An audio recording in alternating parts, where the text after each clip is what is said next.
Hey everybody, welcome back to Stamping School. This is the upcoming mini catalog for Stampin' Up! So it is going to be from September 4th through the end of December.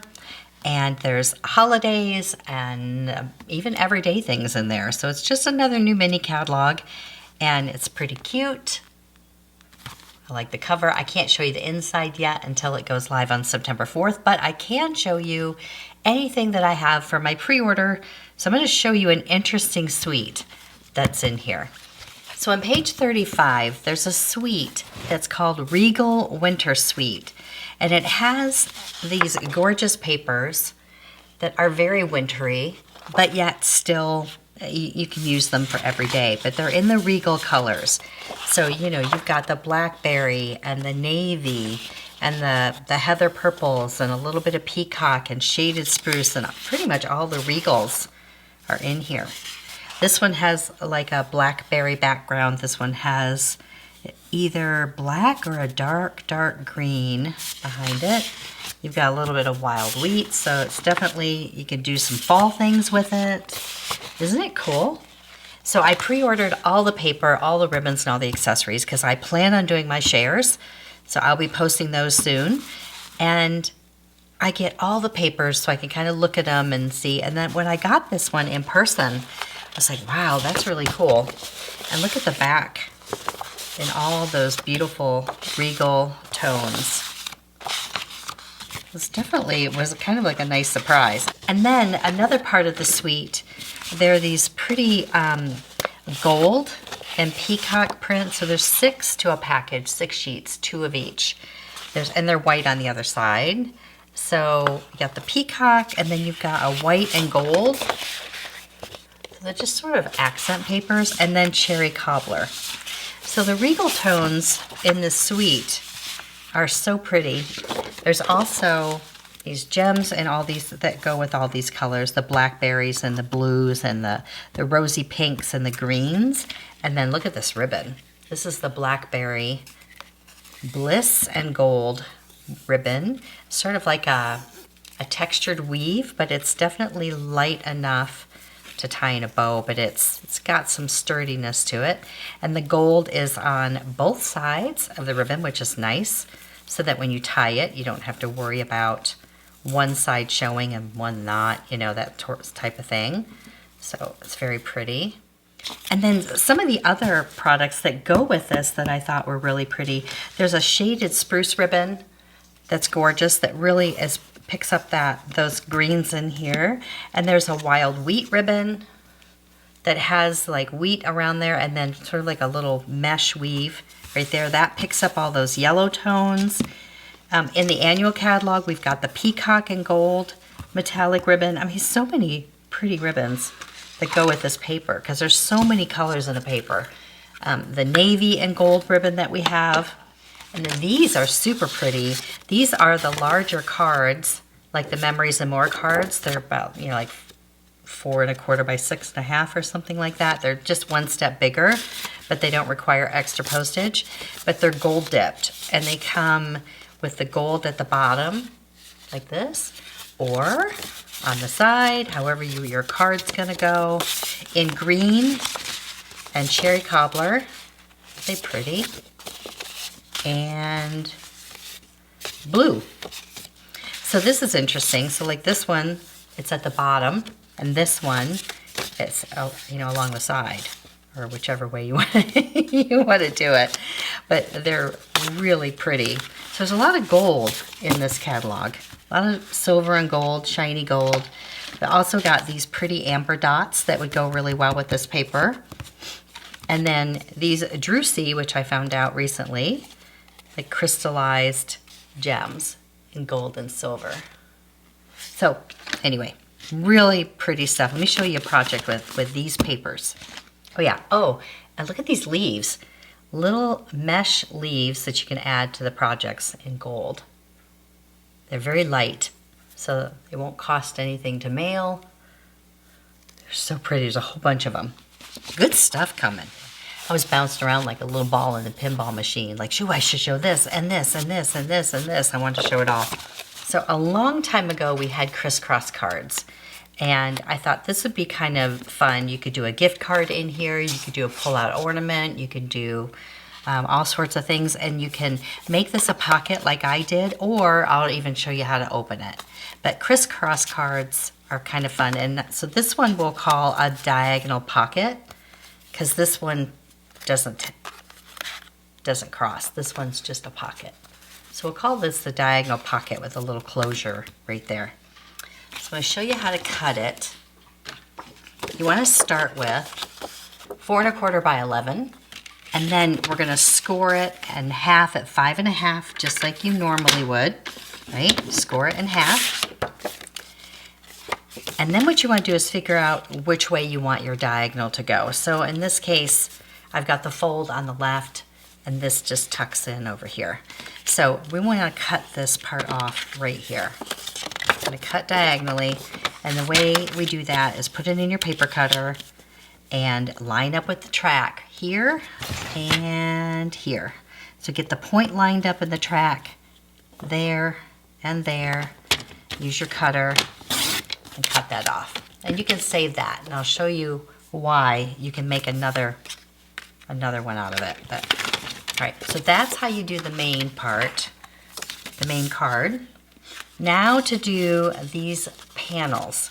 So you'll need a layer that's 4 inches by 5 1/4, and then we're going to cut that diagonally to fit this little pocket here. I'll bring this one in. This is the card. I'm going to use Blackberry on this card and see how that turns out. All right. So what you want to do is you want to make sure you're cutting it in the right direction. So if I want that pattern side up, I want to cut it this way. So for instance, this is the paper I'm going to be working with. So I'm going to lay it down, and I'm going to make sure that I'm cutting it in the right direction, because if I cut it this way, it's not going to fit this. It'll fit, but you got to turn it upside down. All right. So you're going to come across, and we're going to cut it from corner to corner in the track, just like we did the first time. So we're going to put it in the track, point to point, right on the track there, in the groove. Okay, hold it down and cut that like that. So now this is going to fit perfectly, and you'll have a layer all the way around it. Now this one, if you want, you can glue that up there. You can also turn it around. If you like that pattern, you can do that. I didn't like that as much, maybe if it was on a different color. So I'm going to save this for a different card. So I'm going to glue this down. What I could do is do that other coordinating piece of paper right there, and then make that a pocket and do something different there. Or if I want to, maybe I could try like a coordinating piece. So I thought to brighten up the inside, I'm going to use this golden white. You could do plain white if you want to, but I'm going to try this one. Now you could stop there, you could glue this down, you could make that the pocket, but I'm going to try this coordinating color. So I'm going to bring this in, and I'm going to want to make sure that I'm cutting from here to here this time. So you lay it on top to make sure, cut it from this corner to this corner. You might end up like me, and you have a few that you did backwards, and I'll show you how to fix that. Okay, here's these two. So one of my cards I did backwards, so I just made this side B. I just turned it around and was able to do it this way, so it's backwards. But so there's a little fix for it, but you just gotta kind of think of it. All right, so this one will fit right here, and I say, do I like that? Yeah, it's okay. Now, if you wanted it to open both ways, so that would be a real crisscross card. Remember this piece that we cut off right here? If we want to make this a pocket, you can glue this down here and here. And you can add that piece, or flip it the other way like this. There's a lot of options with this layout. So you can use your tape, your good strong sticky strip right here, and then this would be your pocket. But if you want them to open, then you have to make a little hinge. And that's how you would take a little 1-inch piece of paper, glue this here Trim that off and then glue that around the back. And then that would make your hinge. To me, that's an awful lot of work just to have it open both ways. So instead, I think I'm just gonna make this a pocket. So I'm gonna bring my sticky tape here, my tear and tape it's called. I always forget the name of it. Remember we used to have that red line tape and we called it sticky strip. This is so much better because it does just tear. You just run it across and you can tear it. And it's super, super strong. So just around the edges. And then add that. It fits right to the edge. And we'll put this panel on. That blackberry is so pretty. Okay, and then this one comes across. So now you've got a pocket here.